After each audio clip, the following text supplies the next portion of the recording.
Ooh, welcome back to the Milwaukee Brewers franchise here in MLB 15, the show. This is episode 13, and we are here post-All-Star break as we are here in August. We already played our game mid-July, and then the All-Star game has since come and gone, and now we are in August. And in today's episode, we'll be taking on the Atlanta Braves, who are struggling this season. They are 51-73.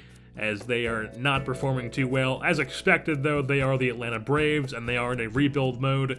And then we have had a tough go of things since the All-Star break. If you guys remember last episode, we didn't really have the best of division, where we only had like a couple games over 500. We still had like a 3 or 4 game lead in first place. But now, well, things have really taken a turn for the worst, as right now we are sitting at 61-62 on the season, so we are under 500 and we've lost our first place spot.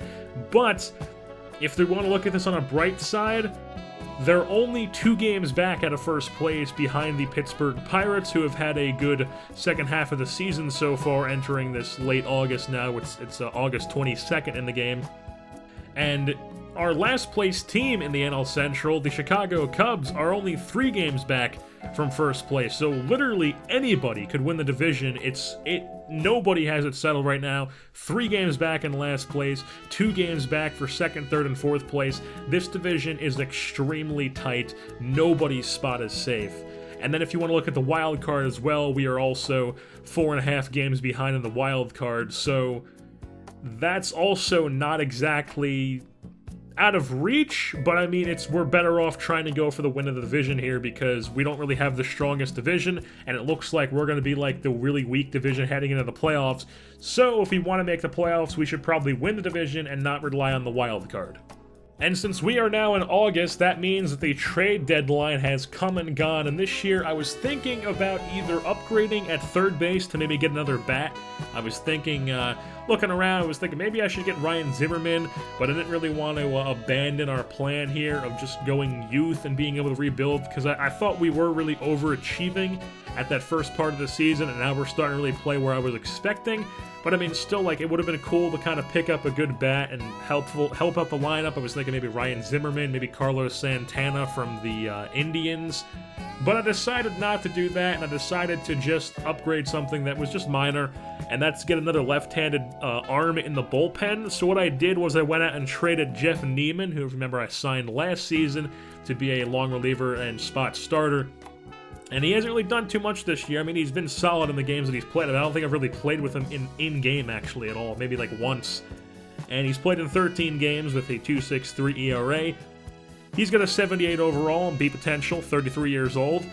And I traded him to the New York Yankees in return for Justin Wilson, a left-handed reliever. Like I said, I wanted to get a left-handed reliever in return. So we got an 80 overall, beat potential, 28 years old, Justin Wilson, who's 31 games, 4-1 on the season with a 2.77 ERA with the New York Yankees. Like I said, wanted a lefty reliever. He's a solid lefty reliever, and both these guys are in the last year of their contracts. So I think I'm going to give Justin Wilson a contract heading into the offseason, but him and Neiman are on the final year of their current deals, and that's pretty much, I think that's why I was able to get the trade through, because Neiman is kind of not as good as Justin Wilson, but I mean, he's a reliever, so his value is not too high, but you never really know. As far as our stats go heading into this game, the Brewers are led by Jonathan Lucroy, who has a .320 batting average, which is leading the National League, so he is really raking this season. He's got a .320 average with 17 bombs and 65 RBI. And then there's also Gene Segura, who has 28 stolen bases, which is second in the National League. He has a .253 average with 10 home runs and 36 RBI as well. Now let's take a look at our team's pitching, as Taylor Youngman, one of our young studs, or our main young stud, is 6-10 with a 3.44 ERA, so not exactly the best ERA, not the best record either, but I mean, he is a young guy still developing here in the major leagues. Brett Anderson, however, has been pitching well since he's come off the DL. He's 8-5 with a sub-3 ERA at 2.76 to be exact. Willie Peralta is 13-8 with a 3.38 ERA. And even though that ERA isn't the best, the record's kind of decent, he's been pitching pretty well, and his potential has shot up from a B to an A, so I'm going to take it.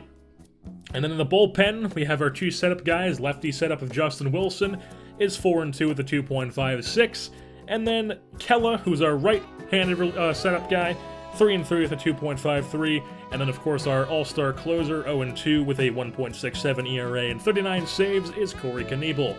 And three batters that really stand out. One is Scooter Gennett, who is upped his average to about 252 with 7 home runs and 24 RBI. He has had a really rough go of things. We've made some changes to the lineup, as you'll see here in a second, that I'll go over. But Gennett is only starting against right-handed pitchers now, as he has that insane contact and everything against righties, and they just really bad against lefties. So we've moved Kike Hernandez into the second base spot against left-handed pitchers. So Gennett has upped his average as a result of that. Brett Phillips, who we've called up from AAA, has done really well. He's hitting .338 with 4 bombs and 11 RBI since being called up, and he's only been up for about 13 games or so, I think. So he's been playing pretty well in that starting right fielder spot. And then Jake Marisnick has been quite disappointing with a 196 average and 7 home runs with 27 RBI. And he's been playing all season long, and those are his stats. And he's been in the 5th hole against lefties, and then the 6th or 7th against righties. So he has not really played well at all this season.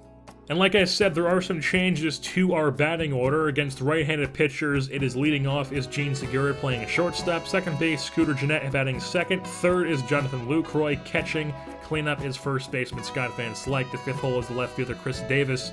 6th hole is Brett Phillips in right field. 7th is Jake Marisnick in center. And then 8th is Cesar Hernandez in third.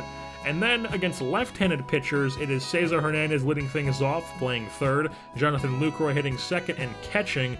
Scott Van Slyke hitting third, playing first. Chris Davis cleaning things up in left field. Jake Marisnick batting 5th, playing center field. Gene Segura hitting 6th and playing shortstop. Kike Hernandez playing second base and hitting 7th, and then hitting 8th is Brett Phillips, as he's a left-handed bat and is down in the lineup against left-handed pitchers, and he's starting in right field.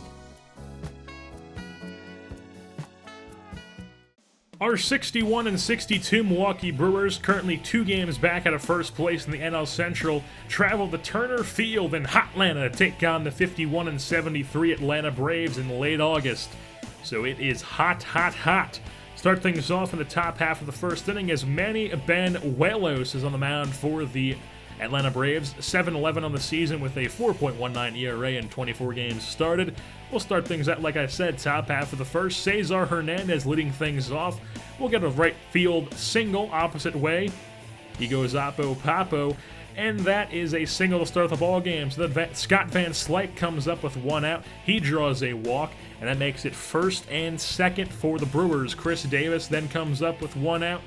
He hits a little chopper down the third base line, fielded by Oliveira. He fires across the infield, sets up second and third for Jake Marisnick, who is hitting terribly in scoring position, with runners in scoring position, a 138 clip as he strikes out and nobody comes in. Still scoreless heading into the bottom half of the first, as Willie Peralta is on the mound for the Brewers, 13-8 on the season with a 3.38 ERA in 24 games. Full count, Freddie Freeman.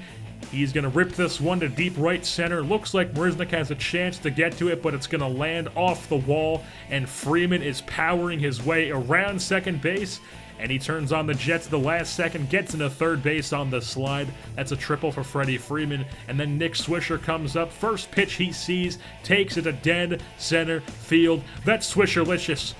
Nick Swisher with a 2-run shot makes it a 2-0 Atlanta Braves lead in the first inning.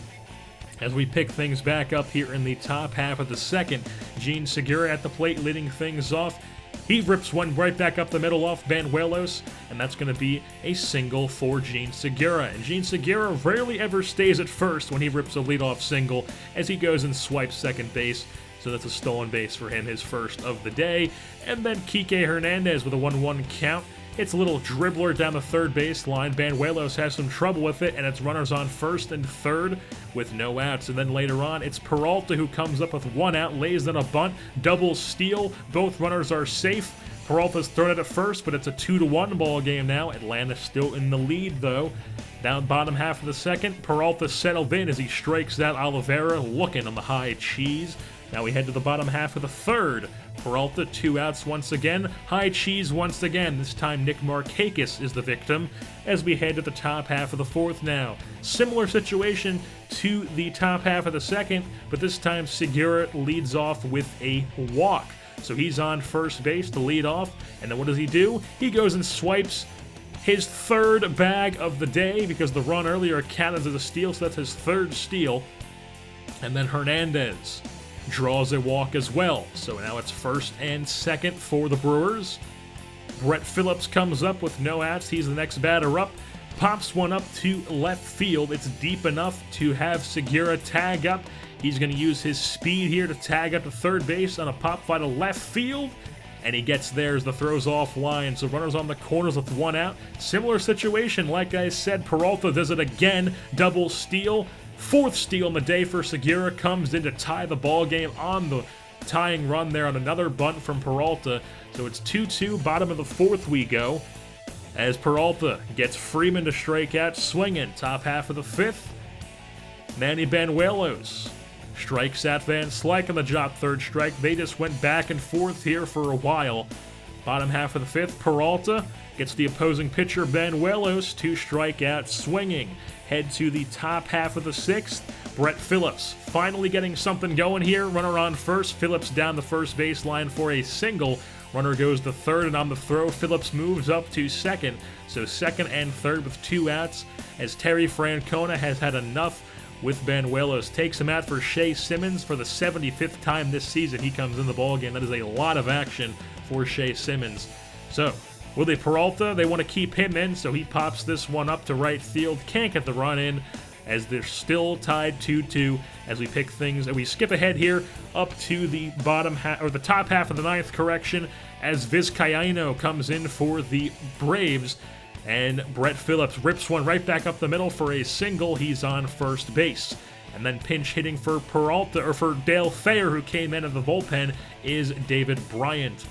Newly promoted from AAA, rips one right back up the middle for a single. So first and second now for the Brewers with nobody out. So Cesar Hernandez, now the leadoff guy, lays down a bunt, just tries to move the runners over, but Vizcaino can't get the throw in time as we have bases loaded with no outs. 1-0 count on Jonathan Lucroy, pitches in the dirt, skips to the backstop, as Brett Phillips comes in on the passed ball. Brewers take the lead 3-2, but they weren't done there. Lucroy now intentionally walked there by Vizcaino, as it sets up the bases loaded and the force at any play, at the any bag. So 1 out. Chris Davis comes up now as he hits a little chopper. Runner comes in. David Bryant slides, makes it a 4-2 Brewers lead. And that would be the score heading into the bottom half of the 9th, as Corey Knebel comes on for the 45th time this season, looking for save number 40. The big 4-0 as he strikes out Freddie Freeman to start off this bottom half of the 9th. Next batter up is Nick Swisher. He grounds out into the shift. Hernandez is there, fires the first. That's 2 down. Next batter up is Andrelton Simmons. He's their last hope, and he has no hope as he grounds right into the third baseman Hernandez, fires across the diamond. That's a 1-2-3 inning for Corey Knebel as he picks up big save 4-0 on the season, as the Milwaukee Brewers now improve to 62-62 as they are 500 with this 4-2 victory over the Atlanta Braves in Hotlanta, as the Braves drop to 51-74. Gene Segura was deservedly so the player of the game. He wreaked havoc on the base path. He was only 1 for 3 with a single and a walk, but he was able to steal 4 bases, and 2 of those steals were steals on bunts where he was able to come in and tie the game up. And then the Brewers ended up taking the lead later on in the 9th inning. So then Cesar Hernandez was also 3 for 5 in the day. Brett Phillips was 2 for 4. He's been raking since being called up from AAA. He also had a run on the day, and Corey Knebel, like I said, picks up his 40th save of the season. So with that being said, that'll wrap things up here for this edition of Milwaukee Brewers Baseball. I've been your host, Jersey Born, and I'm saying goodbye.